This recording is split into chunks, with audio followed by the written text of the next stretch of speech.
We are at the Ape Lake trailhead behind me. It took us 1 hour and 20 minutes of driving up the new Satsum FSR, which actually has really beautiful views of very high mountains as you drive up, and glaciers hanging above you. It is so steep. We drove past Odegaard Falls, a massive waterfall viewpoint, but our focus was making it to this trailhead. Our plan is to go out for 4 nights and 5 days, all the way back to Ape Lake.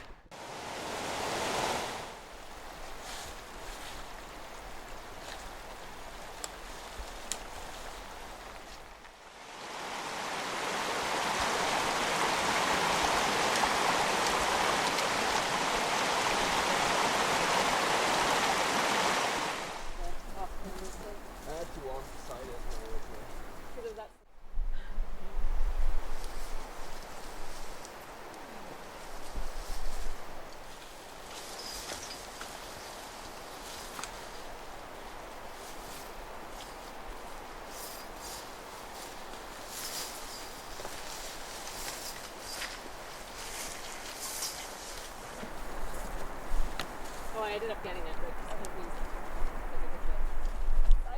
Yeah. Oh, sorry. It's okay. Hey,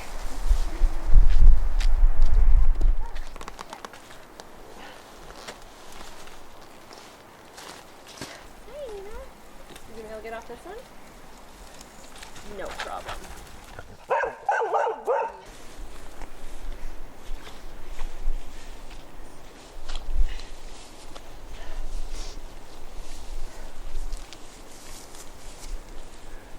Wow, that is a glacier.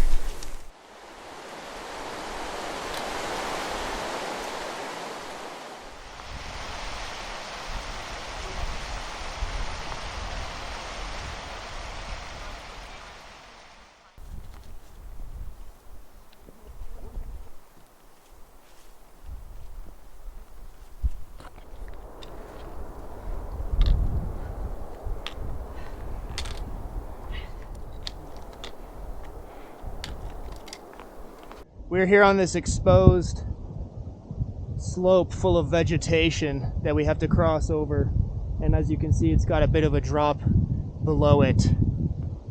We're using the axe to hack our way across this.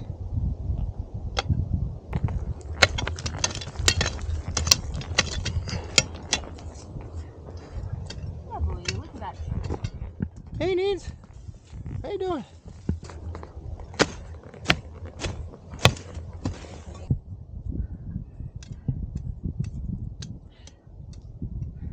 I was expecting a little go path. Yeah, most places you have periodic little.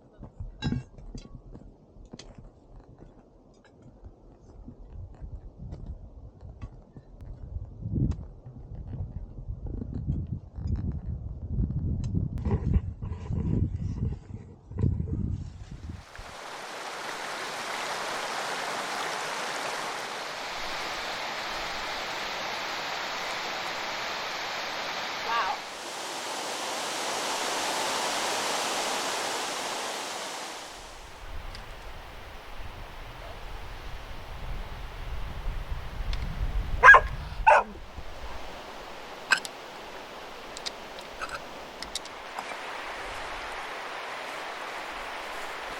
We made it to camp just as the sun's going down spectacularly over there across the valley, and we have this huge ice fall right in our front window here.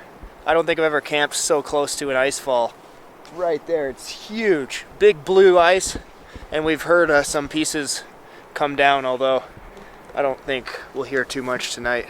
Maybe. It's fine if you put. So, took us 8 hours. No record breaking, but we made it. 10K. Yeah, it's the most important thing. We How made much- it, we're all alive. Does it say the elevation gain? Yeah, only a 652 elevation gain. 297 down. Okay.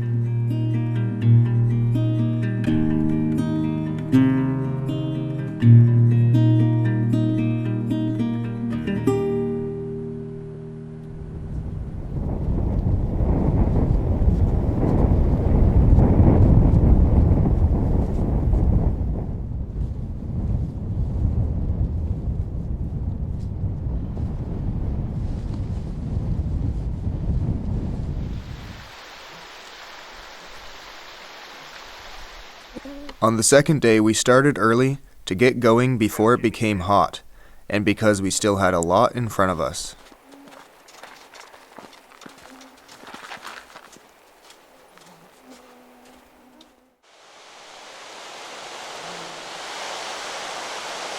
This part's easy. We've been making good progress this morning. We packed up camp nice and early and left. We had to climb a hill immediately, but then we've been descending the other side. And down here in the flats, there's a weather station all the way out here. So that's gathering some data, probably some snowpack levels. And anyway, this is like 10 kilometers out here. It's pretty far. And a nice little waypoint along the way.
It is so hot today.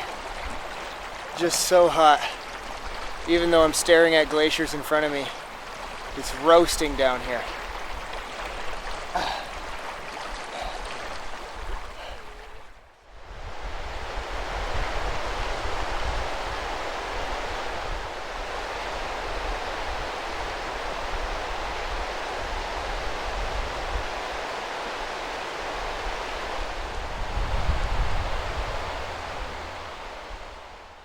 We have finally made it to Ape Lake. I just set up the tent here next to the lake in the glorious sunshine, and getting in here was absolutely wild. Please forgive me, I'll have to say this route was bananas. Thank you for that one. Sorry for the bad pun, but it is really nice to finally get here and have a swim in the lake and be soaking in these glacier views. It's pretty epic up here.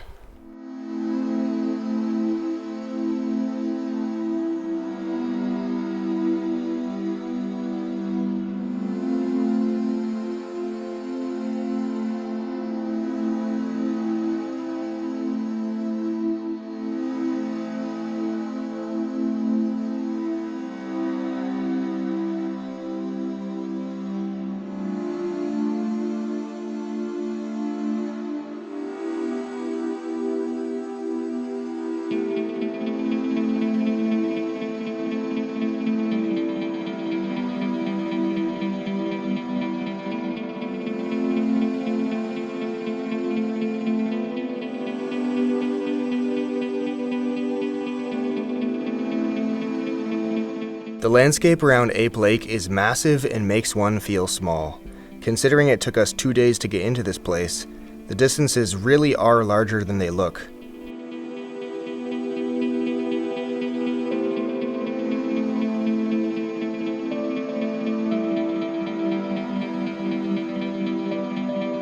In the past 38 years, the area has undergone incredible, extensive change. Files Glacier previously filled the valley and butted up against the opposite slope, creating an ice dam which Ape Lake pooled behind. 2 separate outburst flood events occurred in 1984 and 1986.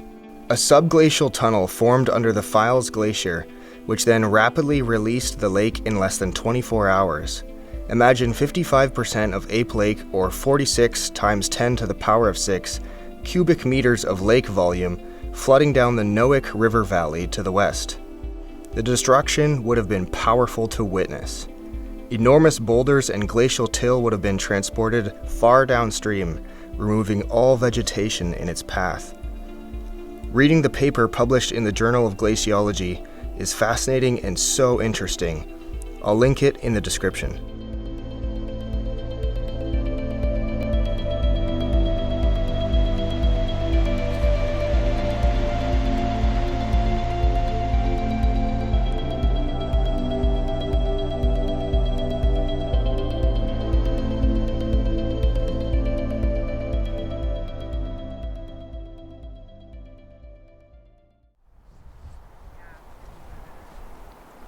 The next day I was feeling under the weather, so instead of going up a nearby peak, I rested, refueled, and drank water all day.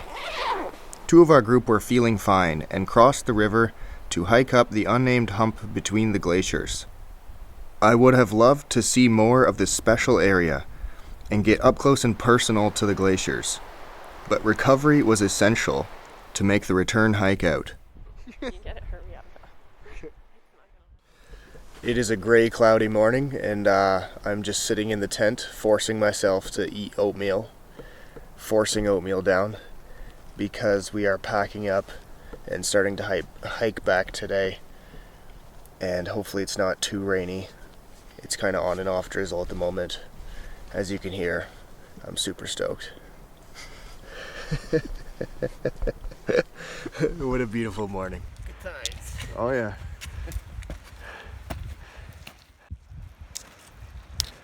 Fantastic day. Lovely.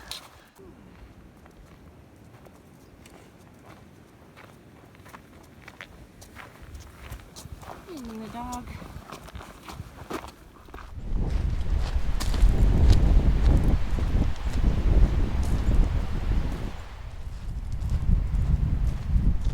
Well, the weather got better a little bit, and we've had a break in the clouds. We can now see the landscape, we can see the glacier, which looks really cool. There's a low hanging cloud kind of misting across the surface. And overcast weather makes the glacier look extra blue.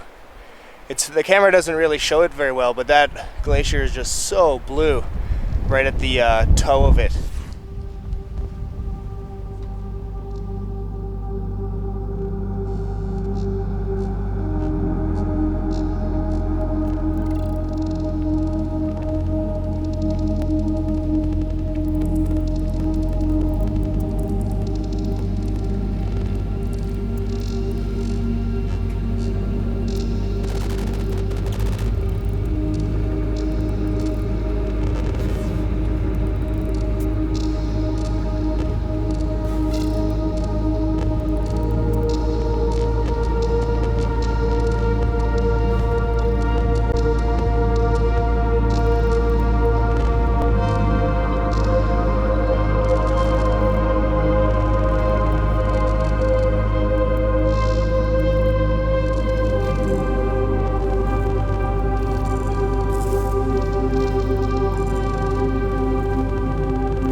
Okay, no problem.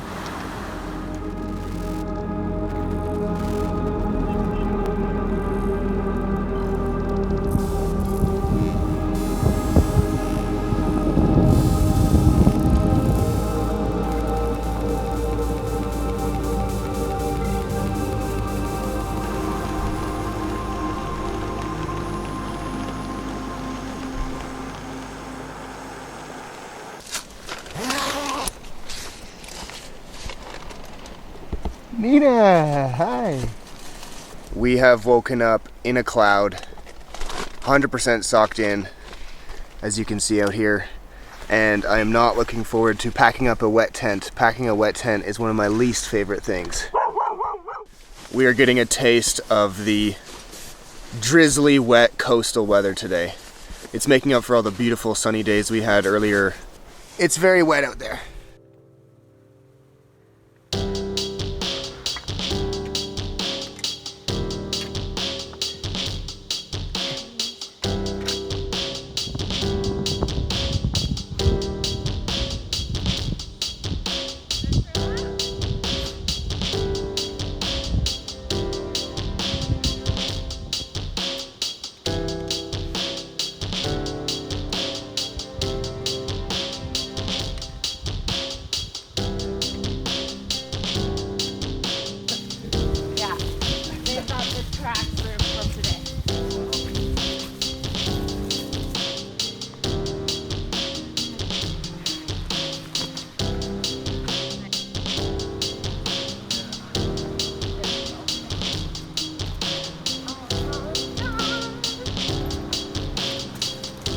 So we made it back, and it is a very wet trail.